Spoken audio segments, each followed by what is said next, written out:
And welcome into championship weekend here on Campus Gridiron. Conference championships anyway. Grant Flood, Michael Cartosa, London Lay with you for Season 2, Episode 16.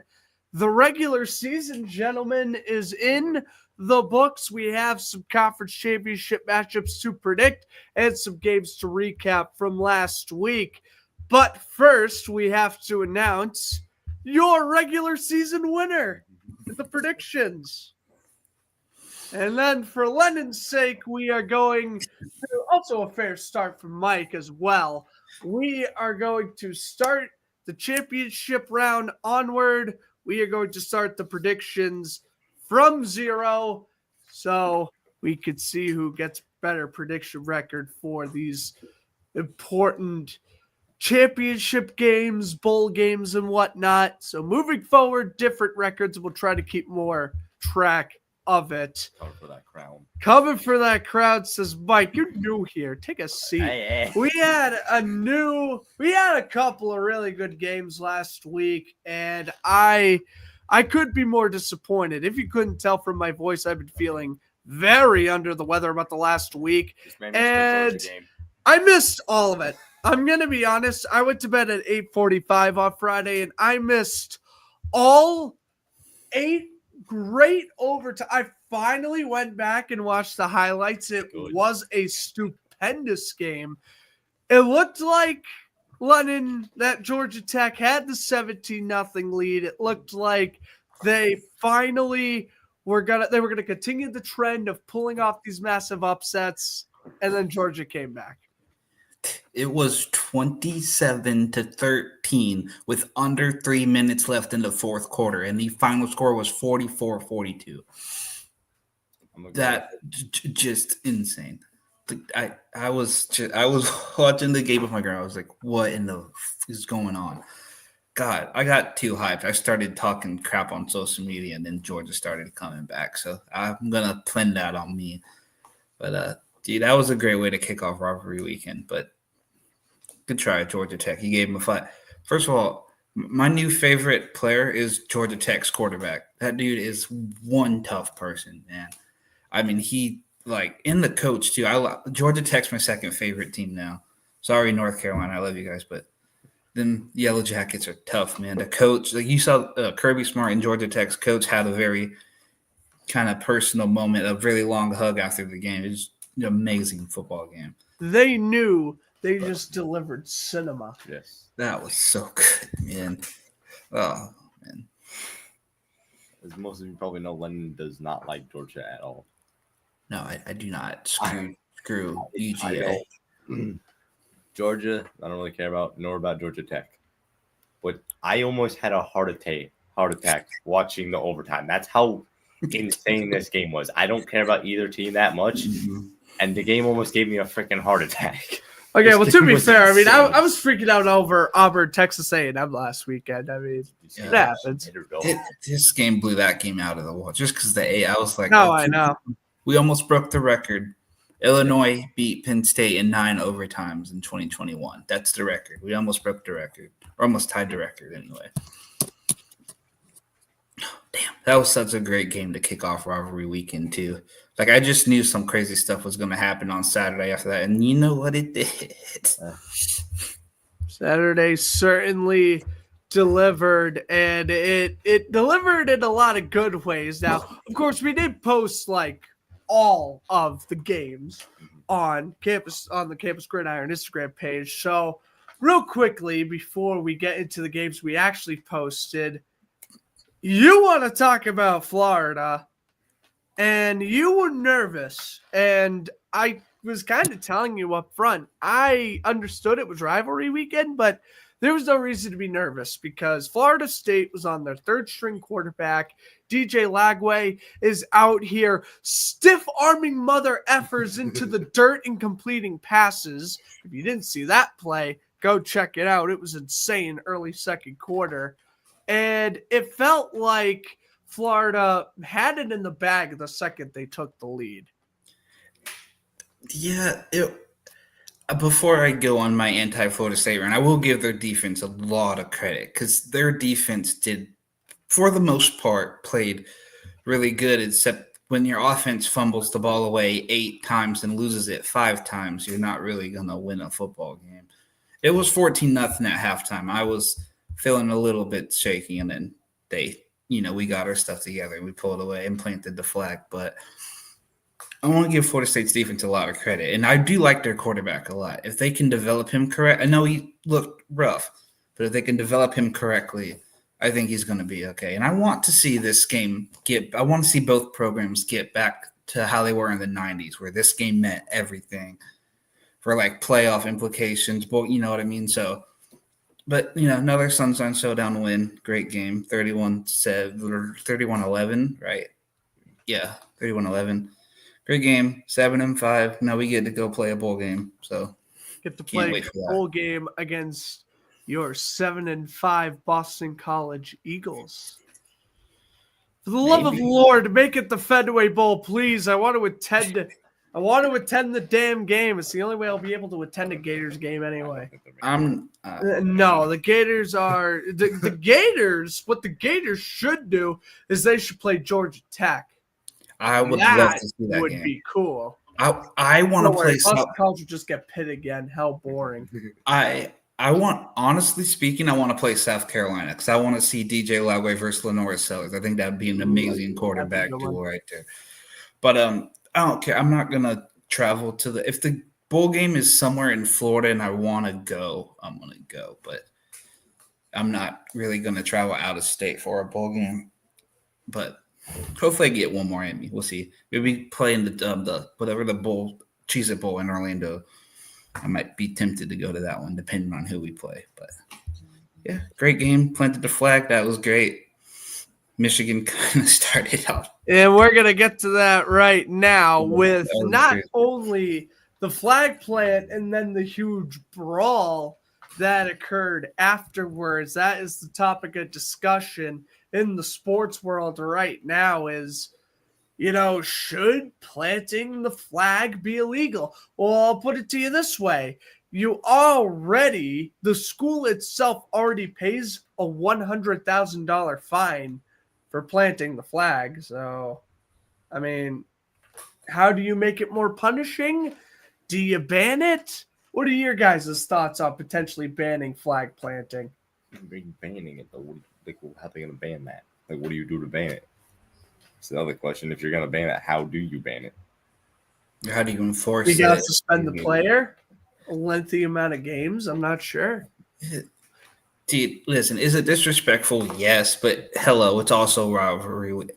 Only for rivalry purposes. Like, if you plant a flag after beating, say Florida played, Florida A&M or something, that's stupid. But, like Florida State, I totally understand. Florida, okay, listen, first of all, I'll talk for the people who comment on Florida because that's my team.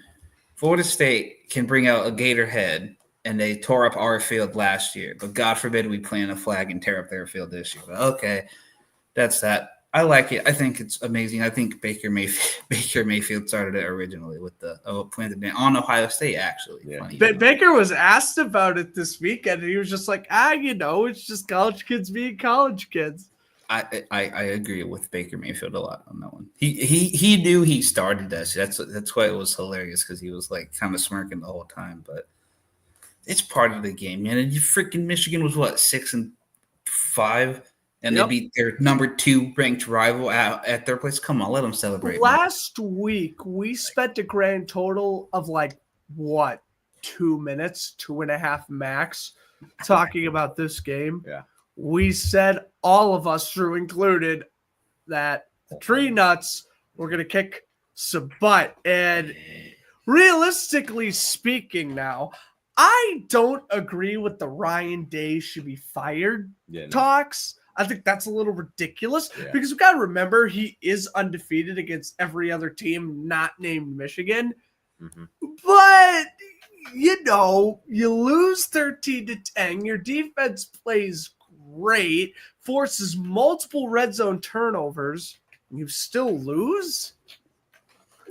I mean, that's not a good showing. That's really not a good showing. And Will Howard had such a great month, and he just killed all his mojo heading into the college football playoffs. And there's a reason this game is called The Game. There's a reason for it. I when I was picking the games last week, I was either going to pick Georgia Tech or Michigan. That was one of an upset, but I went with the one I thought would actually happen. So that's why I picked Georgia Tech and said I should have picked Michigan. But it's all right. I wouldn't have caught Grant anyway. But dude, I was just like, because my mom hates Ohio State, like hates. So I was like, I kept hyping them up all day, and I was just sitting on the couch like, what the? You guys are making me look so dumb right now after I hyped you up all week. Mm-hmm. But you know what? They don't have to worry. They're pretty much a lock-in for the college football playoffs. They don't got to worry about the conference championship game. But if they get bounced first round, might be time to turn up the hot seat a little bit for Ryan Day. But so like Notre Dame. So Ohio State dropped from 2 to 6 with that loss. That's pretty significant. Like that's a tough one to swallow. Yeah, you went from potentially a first-round bye or playing at home to now you're most likely playing on the road, I think. I don't really know how their seedings are going to work, but that's definitely huge. First round. I think they're going to get home first round too. No, yeah, they might. I don't know how the freaking thing works. We have to look into it more, but I love the fact that these like playoff games are going to actually be played like on campus. I can't wait for that. That's so. I thought every playoff game was going to be like a neutral site. And it was just going to be like a bowl game on crack, but no. Could you imagine really taking advantage of? Dude, you earn your record and you earn your spot. You deserve it. Go defend home turf. I love that. We could imagine we get Georgia versus Penn State in Happy Valley. Like, come on, man, that would just be so. Or all these other teams who normally don't play each other. Like Georgia's going to or Texas or whoever is going to play teams they haven't played before. So it's going to be very interesting. And I'm sure the atmosphere is amazing. Well, and speaking of teams that were on the cusp, needed the win, and they somehow blew it, and that was Miami. Now, Mike, go at it if you want, but Kyle McCord played great, threw for 380 and 3 touchdowns. Syracuse with a massive upset, pretty much ending Miami's bid at a playoff spot. Yeah, I don't know. Just nothing good was happening. Cam Ward was not throwing the best. The receivers weren't catching the balls. Martins and Fletcher were shut down. Defense going to get a stop. I kind of turned the game off at the third quarter. It's funny because Mike was warning us about Syracuse all month or all last month until the game. We were like, yeah, no, bro, it's fine. Nope, here come the orange. First of all, I find it hysterical. Kyle McCord played probably the best game of his life, and Ohio State got lost to Michigan. So I think that's kind of funny. He was asked about it in the presser. He just kind of laughed it off. He said, God works in mysterious ways. So. But yeah, dude, good for Syracuse, making it interesting. Now we get to see Clemson versus SMU in the ACC championship game, and that's the one thing that both of us don't agree on because we gotta also. Well, but before we shred Miami to shreds, guess who also lost last week? I mean, you can't make this up. In my personal opinion, Miami's got a gripe, and they got a pretty damn good gripe. I do not see a universe where you could put Clemson in the ACC championship game against SMU. Miami has clearly been the better team. In both games they've lost in one-possession contests. I mean, come on. If Miami makes the playoffs, they're coming in with a chip on their shoulder, and they want to prove themselves. I don't want to say watch out, but they're going to go farther than I think most people think if they make it there. I'm going to play. I hate Miami, so obviously I'm fine with Clemson being in. But they do the conference championship by your record in the conference. So SMU went undefeated in conference. First of all, SMU went 8-0 in conference play, which is crazy for their first year in the ACC. Clemson went 7-1. Miami went 7-2. If Miami wasn't playing an ACC team, Miami would still be in. But because they played an a conference team and lost, it's just the luck of the draw. That's how it I was goes. confused how this worked too, because Yeah. Clemson's ranked 17th and Miami's ranked 12th. So The conference championships are always by record in the Right. conference. So Clemson is 7-1, and the conference play Miami is 6-2. 6 Yeah. spots. Wow. That's brutal for them to lose. What, 2 out of the last 3? Yeah. That's brutal for Miami to Georgia end the Tech, they season. lost to Wake Yeah. Forest and Syracuse lost. South Carolina or Clemson's 2 touchdowns were Cade Klubnik rushing touchdowns. That's all they did on offense. And half of South Carolina's points were Lenore Sellers rushing touchdowns. So I guess it's this. It's for all touchdowns scored in that game were from the quarterbacks. Fun fact for you, I think. Yep. There's Wow. at least 2 for 4 total, 2 and 2. I mean, 17-14. I mean, and again, I mean, we talk about Miami high scoring and they can't get it done. What if your Clemson's sake, you held a pretty good South Carolina team to 17 points and you still come away with the loss? That's brutal. I'm glad this is a rivalry again. I forgot how intense this game could be. So, yeah. Well, we are going to waste no time, ladies and gentlemen. Last week was last week. This week is this week of this conference championship weekend predictions. We got all of them here. We didn't shortchange any conference. So even though these aren't ranked versus ranked matchups, we still have UNLV, Boise State, and Army Tulane. Yeah, I think the only 2 teams that are not ranked are UNLV and Tulane. No, Tulane UNLV was. UNLV is actually ranked 20th. Wow. Tulane was ranked 24th, and then they lost to Memphis on Thanksgiving, and that screwed all that up. But they have a chance to win their conference with a win over, 10-1 Army? Should be interesting. But before that, we'll get into our jersey of the week, and we decided to go with UNLV this week. We have not used them yet, and they wear these jerseys a couple times a year, but it is their alternate that they wear once every few months. Great gray jersey with gray helmets with the red number and lettering. I really like this jersey. Again, we want to spice it up. We don't just want to pick Oregon and Boise State and all these colorful schools every week. So UNLV wins jersey of the week. They will be playing against Boise State, who will be wearing their all blue uniforms. That's actually a really far jersey, and I didn't know they were doing that. Of course, I nominate Oregon every week, but I understand why you didn't pick them because they've worn the same jersey before. It's just a different helmet. But I'll give you this one. That's sweet. Yeah, I like this one too. I don't know. What do you think, Mike? It's clean. Clean? I like it. Good. I'm glad you approved. Drew would be like, but they've worn these.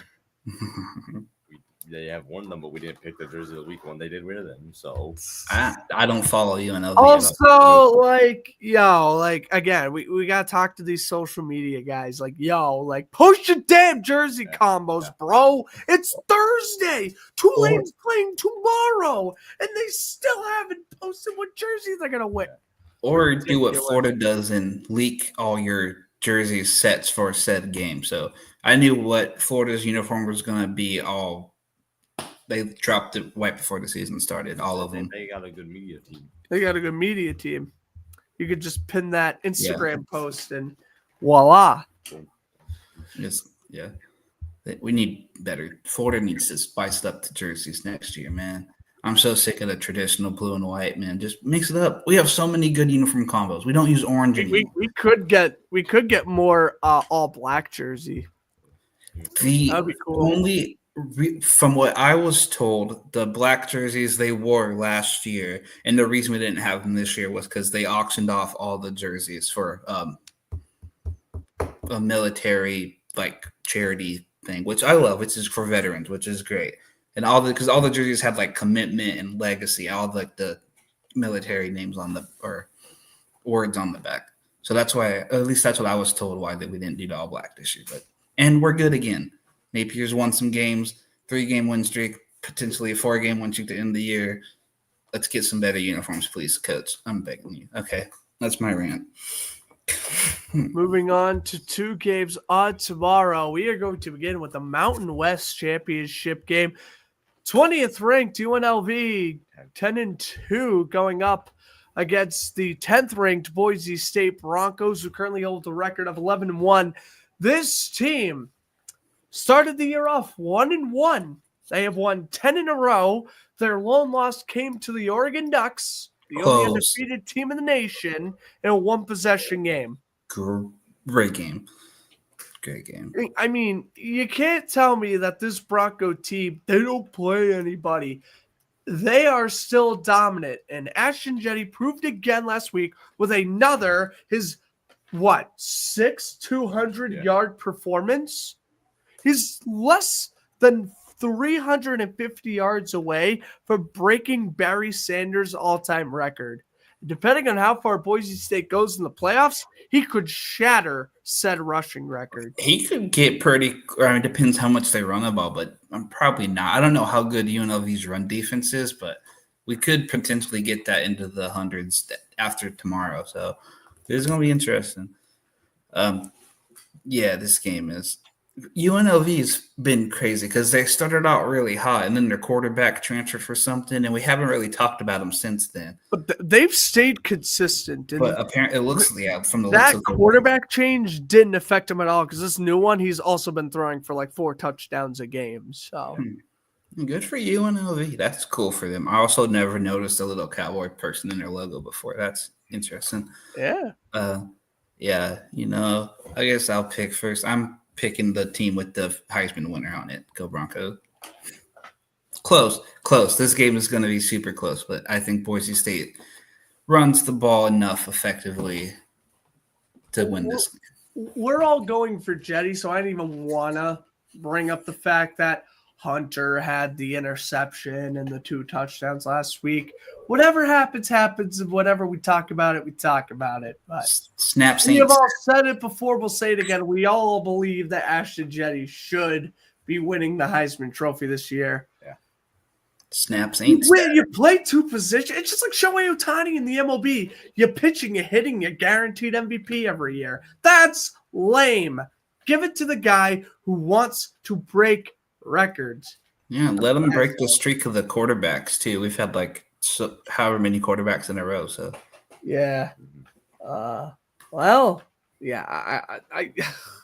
swear to God, if they give it to Dylan Gabriel, that would be the biggest plot twist in the history of plot twists. Oregon needs to make the national championship game in order for me to be okay with Gabriel winning the Heisman. I'm not taking anything away from them. But come on, if Ginty breaks Barry Sanders' rushing record, he should get it no matter what. I'm sorry. I completely agree. Snaps ain't stats, so go. Yeah. But yeah, I think Boise State's gonna win this game. Close. I think we're going to get 2 Bronco victories. We already saw one on Monday. I think we're gonna get another one tomorrow night. I'm gonna go with the Bucko Bronco, as they like to call the mascot, apparently. Give me Boise State. I'll give Boise State a 14-point win because UNLV's offense is pretty solid, but no, they're not going to be able to stop the run game. Their quarterback is pretty good too. I mean, of course, his completion percentage is pretty decent because he barely has to throw the ball, but Boise State's they're fine, and they've been playing in a lot more closer games the last month. And I wouldn't even say really have been like escaping them per se, but they've been winning, and they've been closing out games very well. So give me Boise State. Yeah, I agree with that. Boise State, as you Wayne, like a lot of people say, there's not that many people in the Mountain West. I mean, you got 2 teams that are ranked in the top 25, and they were versing each other, and then met Mountain West Championship. So you got 2 teams ranked, kind of deserve to be there, according to the committee and AP polls and coach. I'm pretty sure polling. So there are some teams in that conference that are pretty good, and Boise State, I think, is the best out of that Mountain West and could potentially make a run in the playoff. But as of right now, Boise State's going to get their 12th win against UNLV. And send them and lock themselves into the 12-team playoff. That's a group. That's the group of 5 teams. So. Well, what do you do here if UNLV does win? You think Boise State has a shot at the 12th team? I think they do. I think they do. Yeah, But I think they're going to give Mountain West bias and give the spot to Ole Miss over Boise State. But that's brutal because Ole Miss doesn't have to play this week where Boise State does. Yeah. So it's kind of screwy. Next year we're going to be more informed on how they do things because this is the first year we know the gist of it, right? We know the gist, right? The top 4 conference champions get. Top 4 conference championships get first round bye. The Power 4 championship. And the Power 4 championships get first round bye, and then they seed them by ranking, I guess. But Boise should be fine. I think this game is played on their field, ironically enough. So it's another home game for the Broncos. So, yeah, Boise. We'll be moving on now to the American Athletic Championship. And this is going to be a good one as well. 9-3 Tulane ride the waves against the 10-1 24th ranked Army. And hey, we got to say this about Army. Their only loss of the year came against Notre Dame. And they were pretty damn good otherwise. So say what you will about Army, and we know their offense is very consistent in what they do, but they get the job done, and I think Army is definitely should be favored, but I want to know what you guys think first. Yeah, I mean, I think Army's going to win it. Again, their only loss was to Notre Dame. Tulane is good. They got a good offense, good defense, but again, if you cannot start Army at least once, I don't think you're winning. That rushing game of Army, which they only run the ball. If it works for them, they're not gonna not do it. Like the quarterback and running back both have hit 200 yards multiple times. If it works, don't fix it. And I don't think Tulane has a good enough rushing attack to stop that run game. So I'm gonna go Army by 10, 14. Yeah, I do believe this is Army's first year in a conference that's not the Independents. I could be wrong, but either way, for Army to get into the conference championship game is amazing. Tulane is favored by 3.5 points to win this game. ESPN says they have a 66.7% chance to beat Army, but I think numbers are numbers, and I think Army's rushing attack. I don't know how Tulane's run defense is, but I know Army's rushing attack is strong, and you have to have a really good defense like Notre Dame did to kind of quiet down Army's offense. I don't think Tulane can do it. I got the camo hat on. Go Army. And they get to play Navy next week, too. So they get a conference championship, and they play Navy next week. So Army gets the rest, but they're going to be battle tested. Yeah. It's true. Well, I'm going to start off with saying this guy right here. Now, if you don't know the name, learn the name. It's Mekhi Hughes. And Lennon knows I have been ranting and raving about this guy all year. Every time we get the chance to talk about Tulane, I always bring up Mekhi Hughes, one of the most underrated running backs of the entire college football.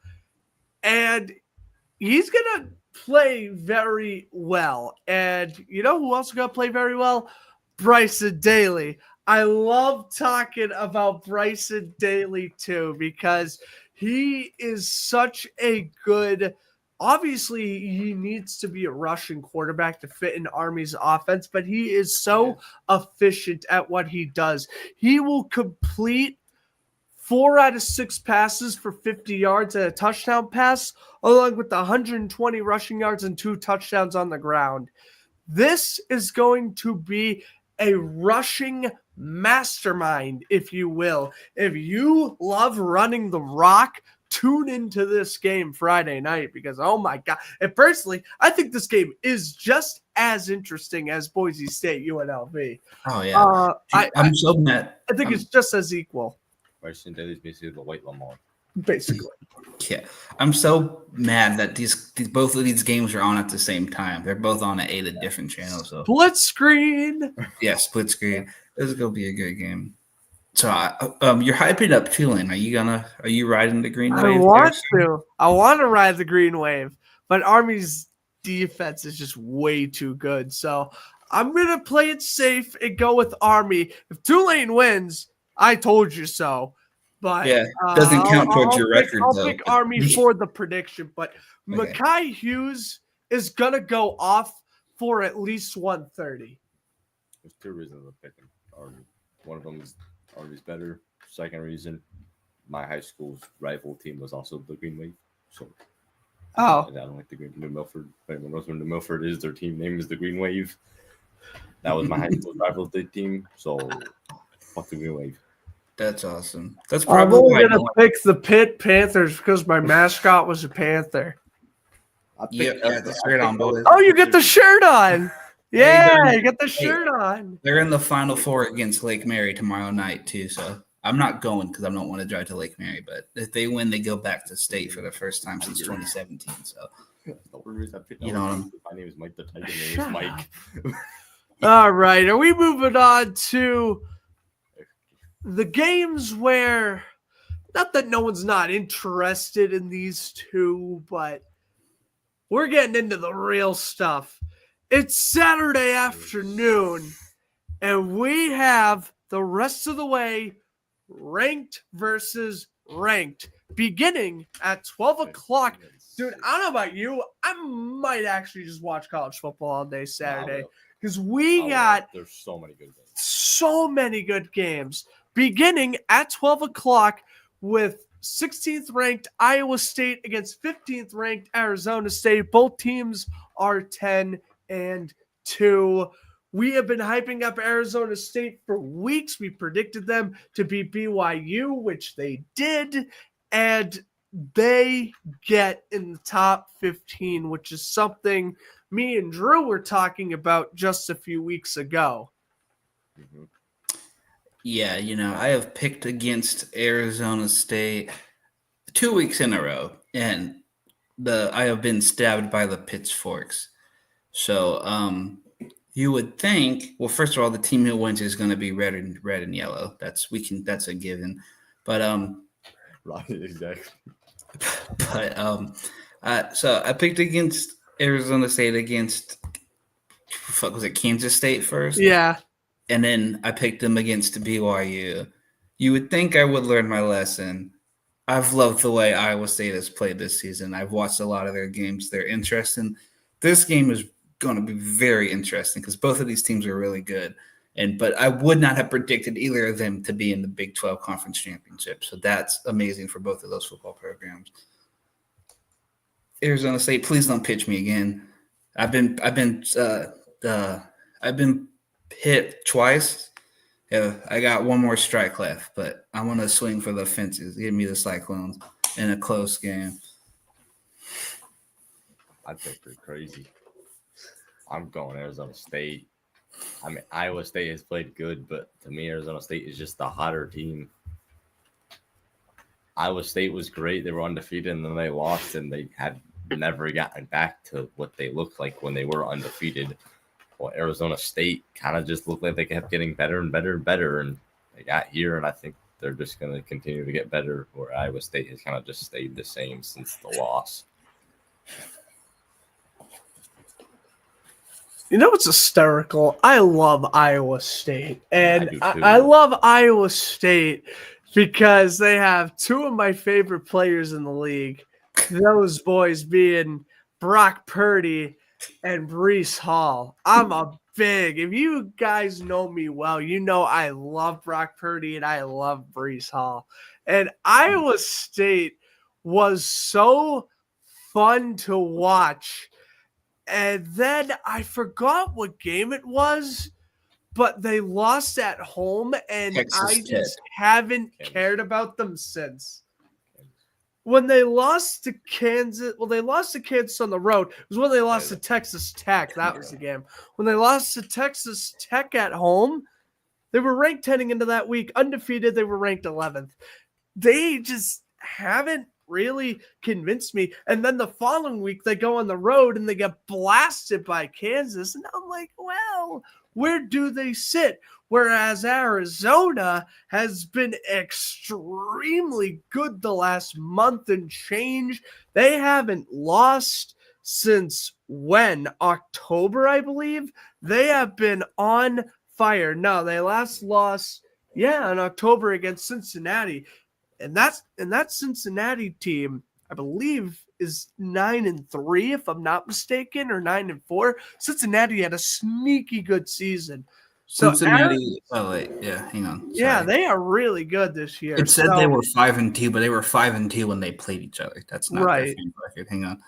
Arizona State has played better against the better competition. So give me the pitchforks.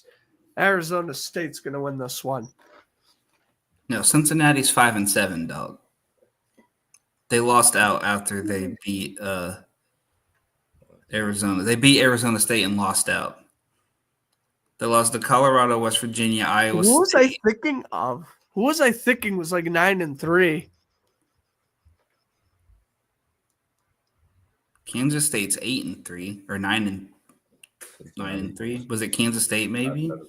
Cincinnati's 5-7. Yeah, they lost out. I'm sitting here talking how good they are. They're 5-7. They lost out after. Oh no! And Iowa State beat Cincinnati 34-17. So that's another reason to pick the Cyclones. Okay, well, from whatever the hell I was saying about Cincinnati, you could toss out the window. Yeah, bro. Wow. Anyways, whatever the hell the point was, Arizona State's winning. Okay. All right. There's the difference. I either fall behind 2 or I go up 1 on these, or fall behind 1 or go up 1 on these. Yep. First difference maker, and I think we're going to have some difference in the 4:00 game as we have 5th-ranked Georgia against 2nd-ranked Texas. I mean, like, go back to the regular season game. It's going to be Georgia. I'm sorry. Georgia, to me, has the 2nd-best defense in the country. Yes, Texas offense is very, very good. But Georgia's defense is like a smidge behind Ohio State to me. Now, you may say, oh, Ohio State lost to Michigan. The Ohio State was not Ohio State the game. Just forget about that game right now. Georgia's defense is like 2% away from perfection to me. They'll have 1 or 2 plays where they're not good on defense. If you can't move the ball, you're not going to win the game. Where Texas, now, again, I'm going to say this is kind of weird. Texas wins by outscoring the other team. What I mean by that is that they don't rely on stops. They rely on the shootout. Yes. They're hoping for one stop, and then they're hoping that the defense cannot stop their offense. But when you're going up against a defense that, to me, is the 2nd best in the country, it doesn't matter how good your offense is. Georgia's winning this by like 21. You really think Texas is going to get blown out by Georgia again? Yes. I do. Okay. This you'd think I would learn, right, throughout this season about how stupid I've been. This is Texas' first year in the SEC, and as much as I don't want them to win, I'm going to be one. I'm rooting for them because never Georgia. 2, like I said, Texas relied on the shootout. Last week, A&M did not score a single offensive touchdown. It was a pick 6 in the red zone that it was 17-7. Texas, his defense played great. They know what they're going up against. They're not going to get blown out by Georgia again. They're not going to get blown out. Georgia is allergic to winning in Atlanta. Hook them. They're not in Atlanta. Yeah, they are. SEC championship games in Atlanta. Oh, I thought it was. I was thinking of the other one. Bevo is gonna ram the horns through Uga. I believe. All right. Go. Longhorn. This one's interesting because what do you go with? Do you go with what you know? And that was Georgia picked off Quinn Ewers 3 times and won in dominating fashion in Texas. Or do you go with Texas is going to study so much film from that game, they are going to critique every single mistake. Which one do you go with? And that's what makes rematches so interesting, is because they could go complete one way and they could go complete another. I think whoever wins, it's going to be significantly closer than the first time around. I'm going to go 3-6 will be the point differential. Head's telling me Georgia, heart's telling me hook 'em. Yeah. Down! Give me the Bulldogs. Okay. Unfortunately, I will be rooting for Texas, but no, I think Georgia wins by 3. Texas is gonna polish up everything that they did wrong last time. Quinn Ewers is not gonna have another dreadful performance. But at the end of the day, offenses relatively even, and defense, you gotta give the edge to Georgia, even though Texas had a defensive clinic against Texas A&M. Listen, last week against Texas A&M, they had to contain a scrambling quarterback. That is the exact opposite of what Carson Beck is. Beck will torch you in the short passing game. That's what he did last time, and that's what I feel like he's going to do again this time. Short to medium range passing is what Georgia is best at, and that's how they are going to drive down the field to win this game. Very close game. Give me Bulldogs by 3. They're good at running the ball up the middle for short gains, short passing, medium, and then once Texas is going to cover that, deep bomb down the field. That's literally how Georgia plays the game. Man, I just want Georgia out of the playoffs. Me too, brother. Me too. And hook them for real. Hook them for real. We're rooting for you. 3 losses. 3 losses, they should be. Yeah, but who's going to jump them though? That's what I'm saying. Like, that's the problem. Like Bama has 3 losses. Maybe Bama shouldn't be in. Good. But No, Georgia's going to make it regardless. Make it as hard of a road for them as possible. Yeah. Let's go, Texas. Let's go. Moving on. I'm so happy Oregon and the other game is on the same time this is. Yeah, because this is the one game I may not actually watch.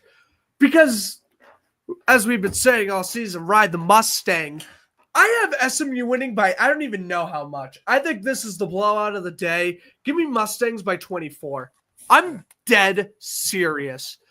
Clemson is on fraud watch. And I don't mean Alabama, Ohio State fraud watch. I mean Missouri fraud watch. I mean Pittsburgh fraud watch. I think they are garbage. If you watched a second of that game last week against South Carolina, you realize one thing. Clemson cannot stop the run for shit. And guess what SMU's main strength is? Running the ball.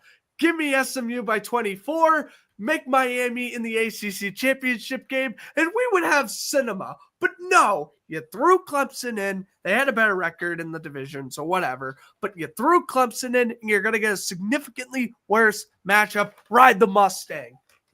Which is another reason why I think Miami should be here. Miami's passing defense, not the best. Their run defense, though, is pretty decent. And again, like another thing about like Miami, and I'm comparing them to Texas. They kind of hope for somewhat of a shootout. SMU doesn't really hope for that either. I mean, they kind of do, but it's more running game, and then they hope they can stop them because their defense is pretty good. Even if Miami was here, I do think SMU would still win, but it would be a lot closer, like a touchdown or field goal game. SMU is going to be Clemson by like 28. This game's not going to be good at all.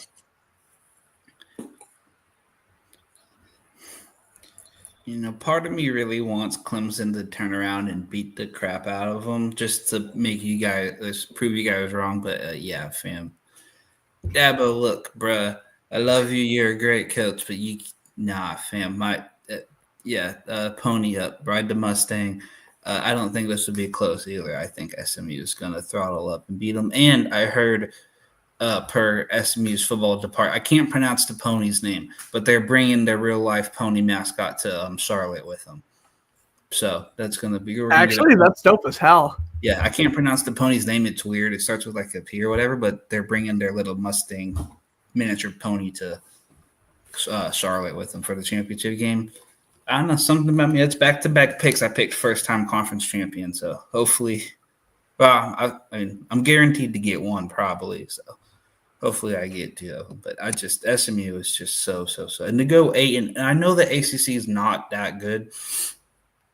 Besides like 3 teams, to go 8-0 in your first time in the new conference is absolutely amazing. SMU gets into the playoffs and beats Clemson and maybe makes Dabo finally hit the transfer portal for once.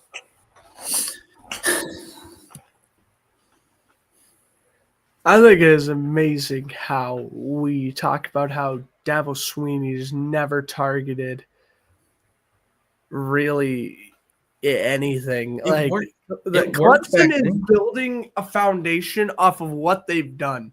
Yeah. And that's great, but when you're still competing in the top 25, you should be a little bit more active. You've been recruiting well, but you can't get any flips, which is a problem.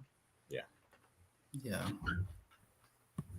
But I love the way Clemson does it because I hate the way how college football is run now. But if you do not change with the game, you're going to be left behind. And Clemson is slowly starting to get left behind. Mm-hmm. So, yeah, I'm going to go with the Mustang. How many players decommit after Clemson gets destroyed? I don't know. Well, signing day already happened. So wow. once you sign the paper, you can't decommit. So they shouldn't lose a lot. Or at least I don't think. No, you can't decommit once you sign. So signing day was yesterday, and players have been signing all week. So I don't follow Clemson. I have no idea what they did. I only follow Florida and a few other little teams. But I don't think many of them paper signed with Clemson, though. I guess we wouldn't know, but it will be interesting. Or Clemson could just win, and we could all look like idiots, and then we'll be here next week being like, oh, my God, I can't believe we bought into SMU. We really thought this crappy team would win in the ACC. Dude, I'm telling you, it's something about those religious schools, man. They always find the Texas Christian. We did a good run in 2022, and Southern Methodist is going to do a good run this year. So TCU got destroyed by Georgia in the Natty, but we don't talk about that. All right. And moving on to the main event of the night. Number 3, Ohio State against number 1, Oregon. Penn State. What did I say? You said Ohio State. I meant Penn State. Whatever. Restarted because I'm all over the place anyway. And plus, we're not even on the right game. And ladies and gentlemen, I'm Michael Buffer, and it is time for the main event. Number 3, Penn State, 11-1 against 12-0 Oregon. This is a neutral setting game in Lucas Oil Stadium, home of the Colts. Completely neutral. I think the PA announcer may have a trick or two up his sleeve. Come on. You're telling me Dylan Gabriel in his first pass attempt, this song isn't blaring from the PA system? That would be sick. It wouldn't have the same feel because you're not at Penn State, but wouldn't that be sick? I guess, but again, it's not at Penn State. They're not going to do that. Boring. Anyways, my whole thing with Penn State is that They play great against the shitty teams, and they do terrible against the great teams. And if you can't beat Ohio State, you can't beat Oregon. It'll be close, 10-point game. Give me the Ducks. Quack, quack. Yeah, mighty Oregon. I mean, Penn State, they look good at points, but like Grant said, against the bad teams, they look like they're one of the best teams in the country. Against good teams, they don't. They look like they're decent. And Oregon is, on paper, basically, and record-wise, they're the best team in the country. So I got Oregon by 10.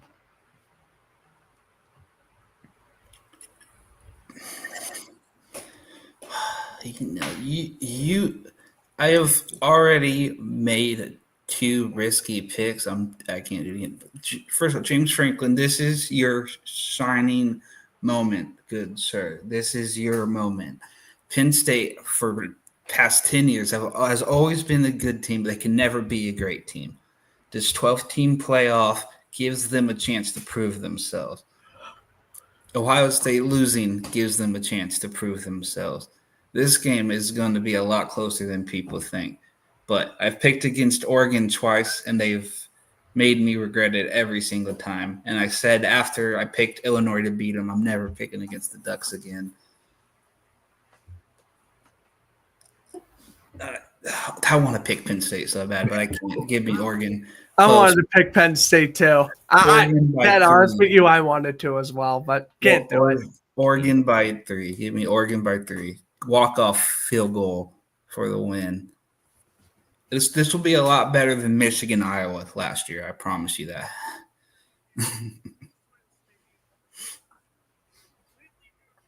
Yeah, I don't know. I really think it could be a good one. I said way long ago that these 2 quarterbacks, not named Jackson Dart or Quinn Ewers, were going to be in the Heisman Trophy race. I have so much respect for Dylan Gabriel, and I love Drew Aller. I think Drew Aller's great, and I hope he commits to the NFL draft because I think he could definitely be a day 2 pick. He's really impressed me this year. Sure. And again, Penn State's defense is there. If there was a defense to potentially slow down, Oregon's enough to potentially win it on a game-winning situation. Mm-hmm.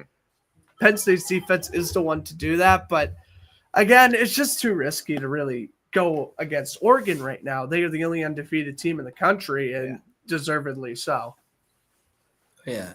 This Penn State, it's right in front of you. It's right here.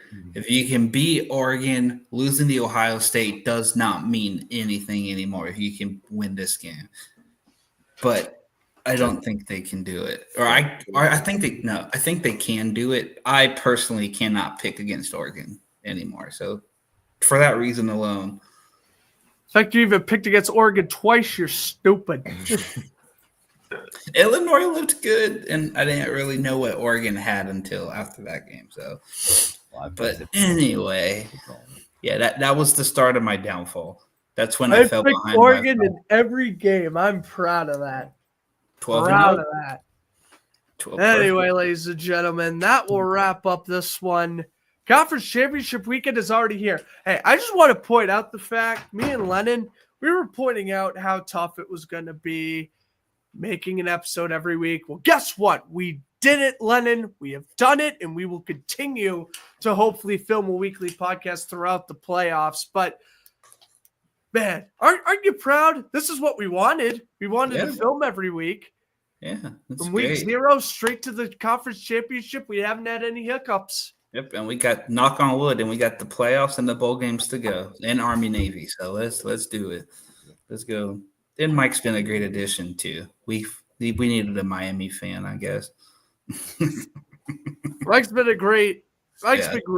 Poor Drew, he doesn't show up anymore. I know he's a busy kid, man. He's game time decision every week. He's game time decision. When he does show up. When he's here, he shows up and he brings the laughter and the brains, but and the attitude. That's great when you two were fighting last week, and then London's like, "Oh, finally, Drew's not finally for once." Yeah, dude, it's been, dude. I mean, our parents are like really close friends, so that's how we kind of like grew up together. So we still, our parents don't really talk that much anymore, but I still talk. Me and him are still tight. Like we were at the Morgan Wallen concert together in Tampa. So Grant missed out. You were stuck in Mass, but me and Drew send a picture and be like, "Hey, I wish you were here." Last night I let the liquor talk. All right, ladies and gentlemen, that will conclude season 2, episode 16 of Campus Gridiron. If you got nothing to do on Saturday, well, guess what? There's a game on at 12. There's a game on at 4. There's a game on at 8. No excuses. Don't be like me and get sick and pass out and miss cinema. Don't do that. Anyway, ladies and gentlemen, I'm Grant Flood from Michael Cartosa and Lennon Lay. We are signing off. Enjoy the rest of your night. Conference Championship weekend starting tomorrow.